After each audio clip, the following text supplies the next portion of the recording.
Salut la famille, ça va?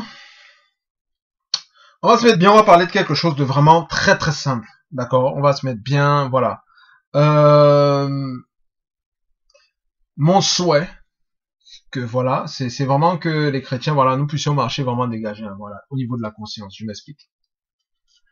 On dirait qu'il y a dans le corps de Christ, un côté karma qui est en train d'opérer, qui opère énormément sur les, comme c'est comme une puissance présente qui est en train que les chrétiens supportent. Je m'explique. Il suffit que le monsieur ou la dame parle, par exemple, de façon légère à son partenaire, même si elle a demandé pardon. Il faut que il ou elle commence à imaginer un ensemble de catastrophes à cause de la phrase qu'elle a sortie, qui vont s'enclencher, qui vont être provoquées dans sa vie, au niveau des finances, au niveau de la famille, au niveau des enfants. Je suis vraiment dans une caricature, hein.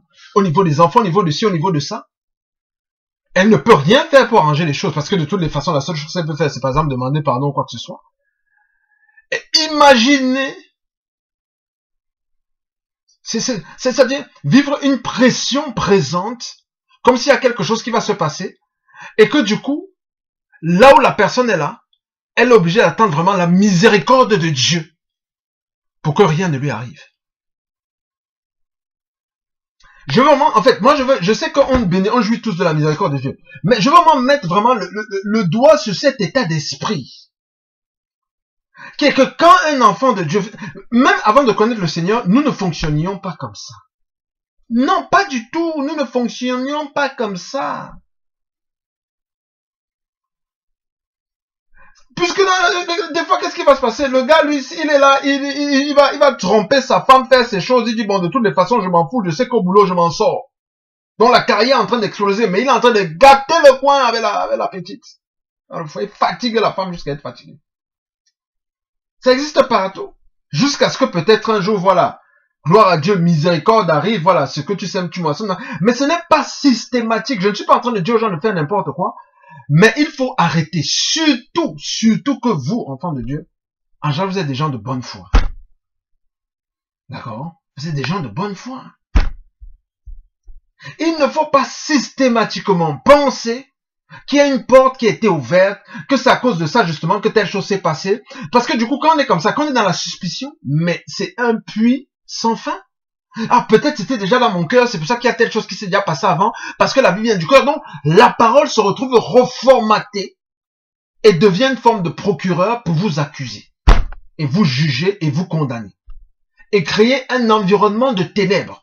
Alors que ce qui se passe, le monde des ténèbres veut juste que vous ayez cet état, vous puissiez nourrir cet état d'esprit-là dans vos cœurs, jusqu'à ce qu'un moment, ça puisse avoir de l'impact dans votre vie physique. C'est la vérité.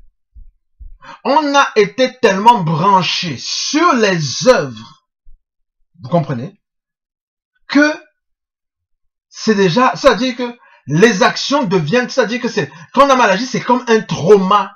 On imagine la pire des catastrophes. La famille. Hein? C'est chaud quand même. Hein?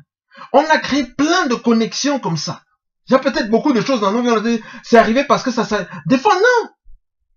Et dans beaucoup de cas, non. Il peut arriver des fois, justement, ça peut arriver. Dieu va donner une instruction à quelqu'un. La personne ne va pas faire. Ça va avoir un impact sur quelque chose qui pourrait complètement déconnecter. Il ne va même pas se rendre compte. J'ai déjà vécu ça. Mais par contre, en tout cas, ça c'est mon cas. Maintenant, si les gens sont convaincus, le Seigneur leur a rien dit. Il n'y a pas de problème. Moi, le Saint-Esprit m'a convaincu, c'était clair.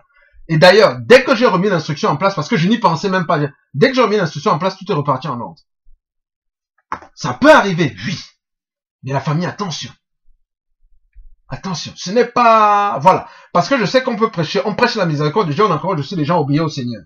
C'est clair. Pour saisir les grâces et tout, c'est clair. Mais vraiment, je pense qu'il est important quand même de préciser aussi ce point-ci. D'accord? Parce que vous êtes déjà dedans. Voilà, il n'y a pas besoin d'imaginer des pertes, des machins, des ci, des ça. Voilà, c'est les genres de choses qu'on a besoin des fois de préciser. Hein, parce que quand on enseigne au brebis, voilà, des fois après, voilà, on a besoin vraiment de préciser ce genre d'éléments pour qu'on soit vraiment, voilà, qu'on continue déjà nous-mêmes qui parlons à fermer ces raisonnements à l'intérieur de nous. D'accord? Et aussi, justement, ne pas être, voilà, voilà, continuer vraiment à donner une parole, voilà, qui soit purifiée pour les brebis, voilà, afin qu'elles puissent s'édifier dans les meilleures conditions, voilà, les meilleures des conditions. D'accord? Donc vraiment, je vous laisse avec ce message, voilà. Donc, arrêtez, pas de fardeau. Si c'est pas le cas, gloire à Dieu. Si c'est le cas, vraiment, relâche. Ça n'a strictement rien à voir. Vis. Vis et vis. Allez, je te dis à la prochaine. Ciao, ciao. Bye bye.